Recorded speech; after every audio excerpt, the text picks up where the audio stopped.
இன்னைக்கு டீம்ல வந்த கமெண்ட் பாத்துருவோமா? சுசீலா அப்படிங்கிறவங்க வந்து கமெண்ட் பண்ணிருக்காங்க. நான் ஒரு விஷயம் சொல்ல போறேன், ஆனா எனக்கு எல்லாமே தெரியும் அப்படின்னு சொல்லிட்டு என்னோட வீட்டுக்காரர் வந்து என்ன அவாய்ட் பண்ணிட்டு போறாரு, சொல்றதுக்கு ஒரு ஸ்பேஸே கொடுக்க மாட்டேங்கிறாரு அப்படின்னு சொல்லிருக்காங்க. சுசீலா அம்மா வந்து இதை வச்சே தெரியுது கண்டிப்பா ஒரு மேரிட் உமன்ட்டு. எனக்கு அந்த அளவுக்கு பக்குவம் இல்லைங்க. எனக்கு தெரிஞ்ச ஒரு சஜஷனை வந்து உங்களுக்கு நான் ஷேர் பண்றேன். லைஃப்ல சுசீலாவோட கணவன் பாக்குறதாகட்டும் இல்லைன்னா யாராவது பாக்குறதாகட்டும் சொல்ற ஒரே ஒரு குட்டி கருத்து என்னன்னா, தனித்துவத்தோட நமக்கு கொஞ்சம் இந்த விஷயங்கள் பண்ணா கரெக்டா இருக்கும்னு நினைச்சு தனித்துவத்தோட வாழ்றது தப்பு கிடையாதுங்க. ஆனா என்னைக்குமே தலகணத்தோட வாழக்கூடாது. எனக்கு தான் எல்லாம் தெரியும், நீ பேசாத, எனக்கு தெரியும்ல, நான் சொல்றல, நீ எதுக்கு குறுக்க வர அப்படின்னு சொல்லிட்டு தலகணம் என்னைக்குமே இருக்கக்கூடாது நண்பா.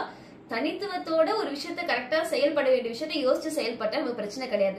தலகணமா எனக்கு தான் எல்லாம் தெரியும், நீ எனக்கு கீழே தான் இருக்கணும் அப்படின்ற மாதிரி நினைச்சோம்னா அந்த தலகணமே நம்மள தாழ்த்திடும், நம்ம தன்னம்பிக்கையை உடைச்சிடும். அதனால எல்லாம் தெரிஞ்ச அறிவாளியும் யாரும் இல்ல, எதுவும் தெரியாத முட்டாளும் யாரும் இல்ல நினைச்சு உங்க பார்ட்னர் என்ன சொல்றாங்களோ அந்த சஜஷனை கொஞ்சம் யோசிச்சு பாருங்க. கரெக்டா இருந்தா அதை ஏத்துக்கோங்க, இல்லையா உங்க பார்ட்னர்ட்ட அதை பேசி புரிய வைங்க. கண்டிப்பா எல்லாமே நல்லதா நடக்கும். All the very best. நன்றி.